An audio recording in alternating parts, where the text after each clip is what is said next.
Auzubillahi minash-shaytanir-rajim. Bismillahir-rahmanir-rahim. Assalamu alaikum students. I'm your teacher Salim Yusuf and it's my lecture number 14 today. In this lecture we shall discuss how to compose a message. It's drafting, revising, editing and beginning and ending of message. یہ تمام تر topics message composition message سے متعلق ہیں، یعنی ہم پڑھیں گے کہ میسیج کو لکھنا کیسے ہے، پھر اس کی ریویژن، پھر اس کو ایڈٹ کرنا، اس کا بگننگ پیراگراف، اس کا اینڈنگ پیراگراف کیا ہوتا ہے، کس طرح سے لکھا جاتا ہے، یہ سارے پوائنٹس آج ہم تفصیل سے ڈسکس کر رہے ہیں۔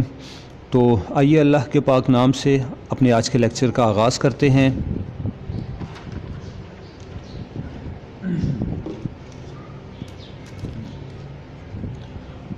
Composing the message.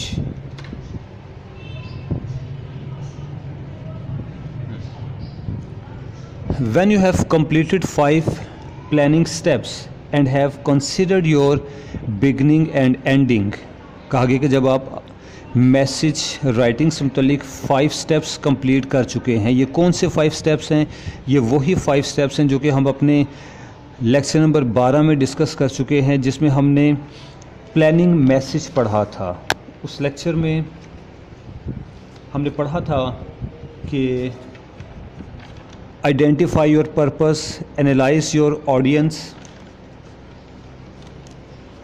آپ کی یاد دہانی کے لیے میں انہیں ایک بار پڑھ رہا ہوں۔ وہ 5 سٹیپس کیا تھے؟ Identify your purpose, analyse your audience, choose your ideas, collect data to support your ideas and organise your message.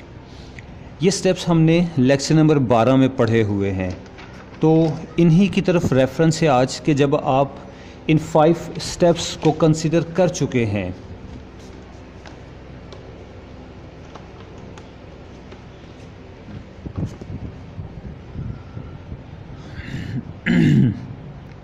And have considered your beginning and ending, اور آپ اپنے ذہن میں یہ بھی اسکیچ کر چکے ہیں کہ آپ کے میسیج کی بگننگ کیسی ہوگی، اس کا کلوزنگ پیراگراف کیا ہوگا۔ جب آپ یہ سب کچھ پلان کر چکے ہیں، you are ready for your first draft, تو پھر آپ اپنا میسیج لکھنے کے لیے، اس کا پہلا مسودہ لکھنے کے لیے، اس کی پہلی شکل و صورت بنانے کے لیے تیار ہیں۔ As you write your first draft, تو جیسے ہی آپ اپنے پیغام کا، میسیج کا پہلا مسودہ لکھتے ہیں، لیٹ یور کریٹیوٹی فلو، تو اپنے کریٹیوٹی، اپنی تخلیقی صلاحیت کو پوری طرح سے کام کرنے دیں۔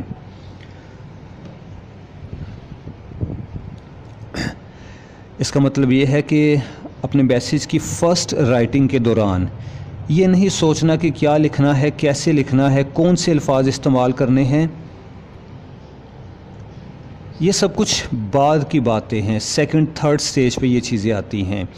پہلے آپ اپنی تخلیقی صلاحیت کا استعمال کرتے ہوئے بس لکھتے چلے جائیں۔ Do not try to draft and edit your message at the same time, ایک ہی وقت میں آپ کو، یہ لفظ ہے جی سیم، SAME، سیم ٹائم، کہ آپ کو ایک ہی وقت میں اپنا میسیج لکھنا، اس کی ڈرافٹنگ اور ایڈیٹنگ کرنا، یہ کام نہیں کرنا۔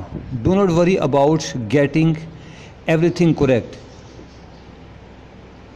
in the first attempt، اور آپ نے یہ بھی کوشش نہیں کرنی کہ آپ کی پہلی اٹیمپٹ کے دوران ہی سب کچھ صحیح ہو جائے۔ ان چیزوں سے متعلق پریشان ہونے کا وقت فرسٹ ڈرافٹ کا وقت نہیں ہوتا۔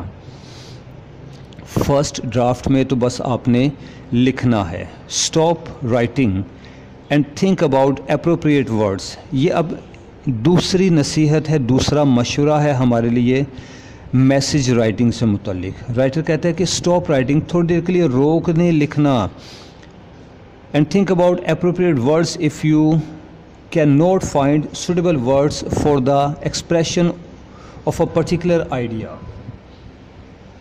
اگر آپ کے پاس اپنے کسی خاص آئیڈیا کو ایکسپریس کرنے کے لیے مناسب الفاظ نہیں ہیں، تو ایک لمحے کے لیے رکیں اور سوچیں کہ اس خاص آئیڈیا کو کنوے کرنے کے لیے، اس خاص فیلنگ کو ایکسپریس کرنے کے لیے مجھے کس طرح کے الفاظ کی ضرورت ہے۔ If you have planned well before composing message، اور اگر آپ نے اچھی پلاننگ کر لی تھی لکھنے سے پہلے، میسیج لکھنے سے پہلے تمام طرح کے حالات و واقعات سے متعلق پلان کر لیا تھا، you will have time to revise and refine the material later، تو پھر بعد میں آپ کے پاس کافی وقت ہوگا کہ آپ اپنے اس میسیج کو ریوائز کریں، اس میں ایڈیٹنگ کریں۔ لیکن فرسٹ یہ ہے کہ آپ کو پلاننگ کرنی ہے، اچھی سی پلاننگ کرنی ہے اپنے میسیج کے لیے۔ if you get stuck، یہ ایک اور مشورہ ہے میسیج رائٹنگ سے متعلق۔ رائٹر کہتے ہیں کہ if you get stuck and feel unable to write، try to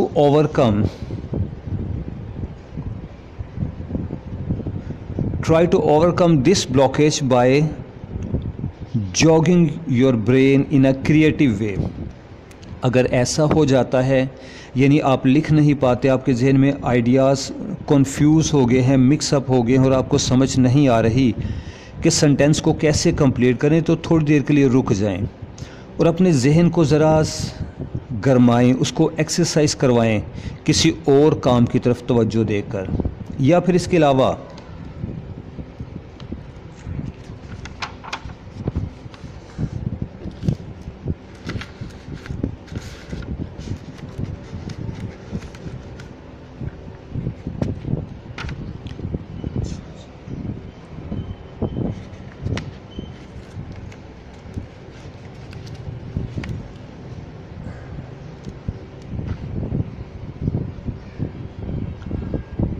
students, میں ذرا فوکس سیٹ کرنا بھول گیا تھا لاسٹ 2-3 لائنز کا، میں اس کو آپ کے لیے دوبارہ پڑھ دیتا ہوں۔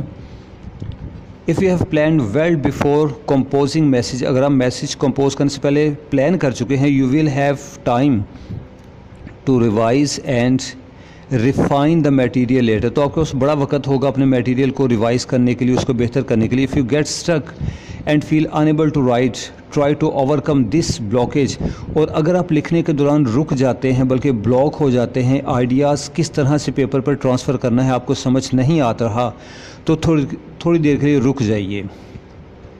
try to overcome this blockage by jogging your mind in a creative way، تو کسی اور تخلیقی سرگرمی میں حصہ لے کے اپنے ذہن کی ذرا ایکسرسائز کروائیں اور پھر اس کے بعد واپس اس کام کی طرف آنا ہے۔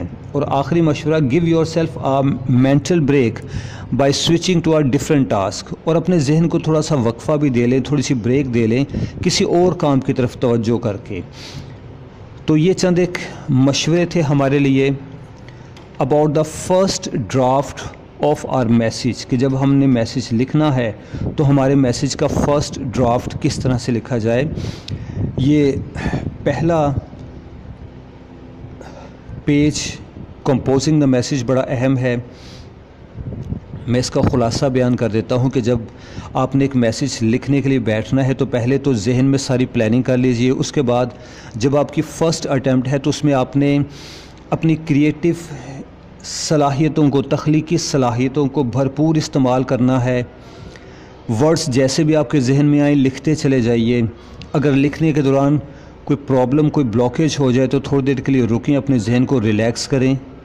ایک یہ بھی بات کہی گئی کہ فرسٹ ڈرافٹ کو لکھنے کے دوران آپ نے ایڈیٹنگ پر اور کریکشن پر توجہ نہیں دینی، ایڈیٹنگ بعد میں ہوگی، کریکشن بعد میں ہوگی، مسٹیکس بعد میں پکڑی جائیں گی۔ ابھی آپ نے اپنے میسیج کو کمپلیٹ کرنا ہے، اپنی فیلنگز کو پیپر پہ ٹرانسفر کرنا ہے۔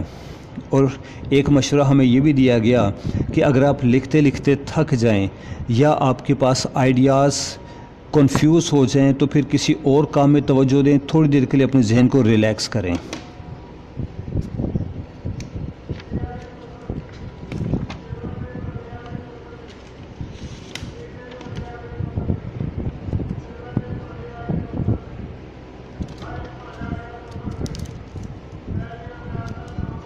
The introduction is considered the toughest part to write۔